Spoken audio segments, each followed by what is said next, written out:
Hi friends, ഞാൻ മുഹമ്മദ് സിദ്ദീഖ് പുത്തഞ്ചാലിൽ.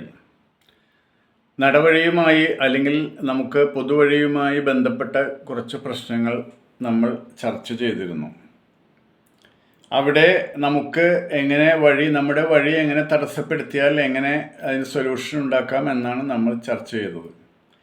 ഇതേ രീതിയിൽ നമ്മുടെ ഭൂമിക്ക് അല്ലെങ്കിൽ പറമ്പിന് അല്ലെങ്കിൽ നമ്മുടെ പുരയിടത്തിന് ദോഷമുണ്ടാക്കത്ത രീതിയിൽ ആരെങ്കിലും വഴി ആവശ്യപ്പെടുകയോ വഴി വെട്ടാനായി ശ്രമിക്കുകയോ ചെയ്താൽ അതിനും പരിഹാരമുണ്ട്.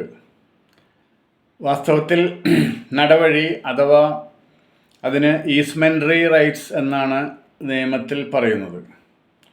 പ്രാഥമികമായ ചില അവകാശങ്ങൾ മാത്രം. അതിന് ഇപ്പോൾ ഒരാൾ നമ്മുടെ വീടിൻ്റെ പുരയിടത്തിൻ്റെ നേരെ പുറകിൽ താമസിക്കുന്നു.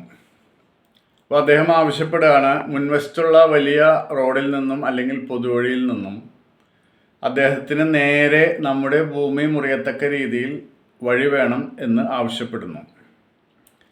അത് നമ്മൾ അംഗീകരിക്കണമെന്നില്ല. നിയമത്തിൻ്റെ മുൻപിൽ അതിന് നിലനിൽപ്പും ലഭിക്കാൻ പോകുന്നില്ല. ഈ ഈസ്മെൻട്രി റൈറ്റ്സ് നമുക്ക് ശല്യമുണ്ടാക്കാത്ത രീതിയിൽ, നമ്മുടെ ഭൂമിക്ക് ദോഷം വരാത്ത രീതിയിൽ ഏതെങ്കിലും ഒരു സൈഡിലൂടെ, ഒരു വശത്തിലൂടെ നമുക്ക് ശല്യമില്ലാത്ത രീതിയിൽ അദ്ദേഹത്തിൻ്റെ അവകാശം അനുവദിച്ചു കൊടുക്കാൻ അല്ലെങ്കിൽ അദ്ദേഹത്തിൻ്റെ നടവഴി അനുവദിച്ചു കൊടുക്കാൻ നമുക്ക് അധികാരമുണ്ട്.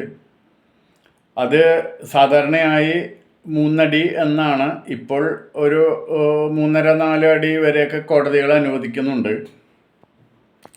അപ്പോൾ ഈ അവകാശം ഒരിക്കലും നമുക്ക് ഈ കക്ഷിക്ക്, ആവശ്യക്കാരന് അയാൾ പറയുന്ന സ്ഥലത്തു കൂടി നൽകണം എന്നില്ല. നമുക്ക് ഏറ്റവും കുറഞ്ഞ അസൗകര്യമുള്ള അല്ലെങ്കിൽ അസൗകര്യമില്ലാത്ത രീതിയിൽ നമ്മുടെ പറമ്പിൻ്റെ വശത്തു കൂടിയോ മറ്റോ കൊടുത്താൽ മതിയാകും. അത് ഏത് കോടതിയിലായാലും അങ്ങനെ തന്നെ അനുവാദം നൽകുകയുള്ളൂ.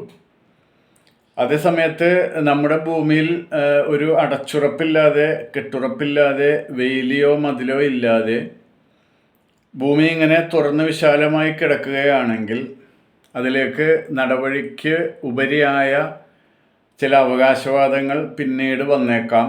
അതുകൊണ്ട് എപ്പോഴും നമ്മുടെ ഭൂമി വേലിയോ മതിലോ ഉപയോഗിച്ച് സുരക്ഷിതമായി ഈ ഈസ്മെൻട്രി റൈറ്റ്സ് അല്ലെങ്കിൽ വഴി ഒഴികെയുള്ള സ്ഥലങ്ങൾ അടച്ച് ഭദ്രമാക്കി സൂക്ഷിക്കുക.